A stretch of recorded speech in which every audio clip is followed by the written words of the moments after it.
Hi, I'm Cam, marketing copywriter turned novel writer. I'm self-publishing my debut novel this year and I'm documenting the whole process on this YouTube channel. Self-publishing doesn't mean cutting corners.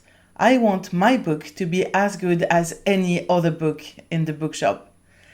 And one of the first and most important things that I did was to hire a freelance editor.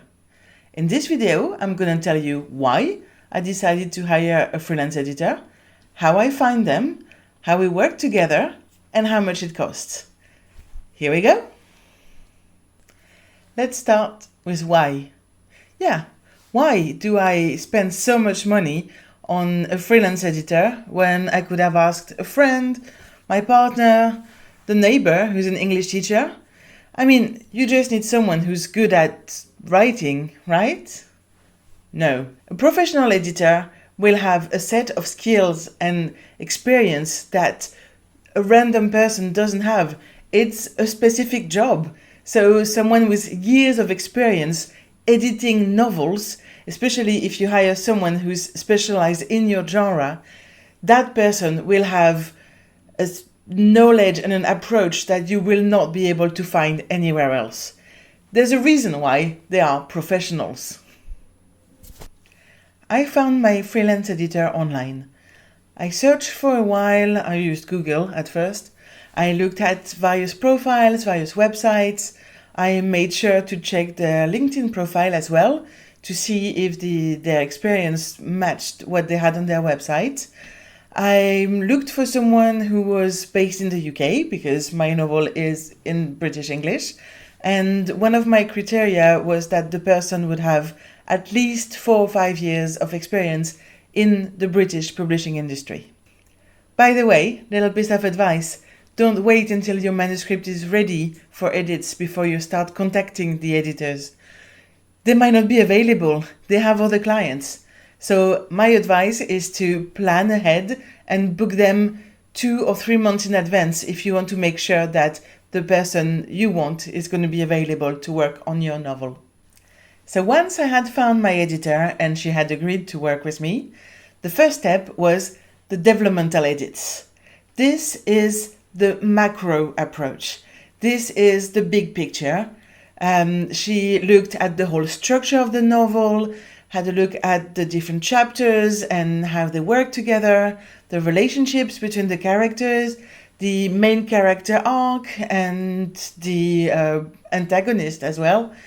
And after about a month, she sent me 2 documents. The first one was an editorial report of about 5 pages. The other document that she sent me was the manuscript with a lot of comments. So what I really liked was that it was not like a teacher grading an essay. She was really helping me to get the best possible version of my novel.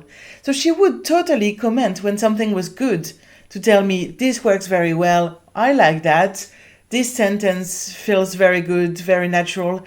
And it felt great for me to also have some positive comments. It really helps digesting the feedback. For me, the main takeaways of these developmental edits, and there were a lot, I'm not going to list all of the comments and all the corrections I've made, but the 3 main things were starting my novel at the right place. A lot of writers tend to start their novel a bit too early, and then it takes a while for the story to get started. I wanted to avoid that so much that I was actually starting my novel a bit too late. So my editor suggested that I start with a different chapter, that I write a whole new first chapter, and I thought her suggestion was brilliant. I jumped on the opportunity and now I think my novel has such a much better start. The other advice that she gave me was to give my main character more agency. I had been told that before by my beta readers, and I knew that there was something wrong, that it felt like my main character needed to grow a spine. But thanks to tailored and specific comments, I was able to really improve that. And finally, she also gave me some tips and encouragement to improve the relationship between my female main character and my love interest. And I think that now they have so much more chemistry. I'm so happy that she pointed that out so I could really improve it. When you get some feedback on your novel, whether it's your beta readers or a friend reading it for the first time, or even more important, if it's an editor that you're paying to do that and they're giving you professional feedback, you have to remember not to take it personally. It's not a judgment on your value as a person. It's also very important to not think that it's like a teacher grading your paper. You can reject some of their suggestion. You can take what you want, but you don't have to agree with everything they're suggesting. You can say, on this one, actually, other people told me something different, so I'm gonna keep that bit, or I'm gonna make a change, but not exactly the change you're suggesting, because I'm realizing that there is a third way that would be even better. This is still your text. This is your novel. So as a writer, you can take it or leave it. And that's totally what I did. I'm happy with that. So once we had finished the developmental edits, once I had implemented all of my editor's feedback, I sent her my manuscript back for the second step, the line edits. The line edits are the micro approach. It's checking line by line, almost word by word, that the whole text is great, mistake-free, and also flowing naturally, consistently. And for that, it really, really helps to have a professional looking at it. So when she was done with the line edits, my editor sent me again several documents. The first one was the manuscript itself with track changes and comments. She never did any correction to the text without letting me know. She never rewrote any part of the text without highlighting it, having track changes in the Word document so I could see and approve it or not. That, if you have an editor who does that, if you have an editor who's writing things for you, that's really, really bad. Also, did I mention that we agreed from the beginning that she would never use AI? I've heard stories recently about people either using AI directly to edit their novels or having editors who use AI.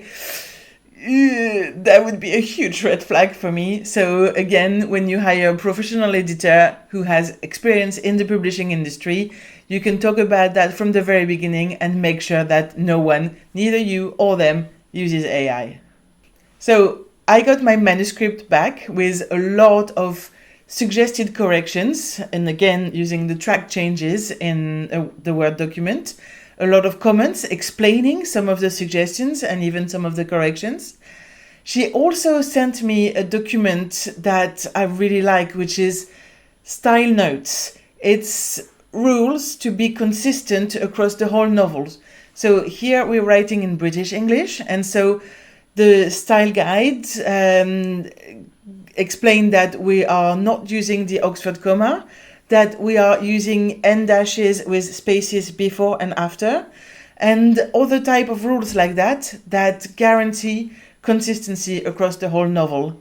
Again, this is something that you would want from your editor. It's just professionalism. So some of the issues that were fixed in the line edits are grammar and spelling mistakes, even if there were not that many, it's always very important. Avoiding repetitions, it's something that can be hard to pick when you are writing. Making sure that the phrasing was correct, that a character who is 15-year-old doesn't talk like a 90-year-old, for instance. I'm writing my novel using a third-person limited point of view, and therefore my main character doesn't see herself. So I cannot say that she looked baffled or she looked surprised. We are in her head, so she can't say how we looked. We can say she was surprised or she opened her mouth or something like that. But yeah, this is the kind of things that an editor would pick during the line edits. After the developmental edits and the line edits, there is a third step that is also very important. I will hire a freelance proofreader. A different person though, because at this stage I would want a fresh set of eyes, but that is also something that I'm investing in.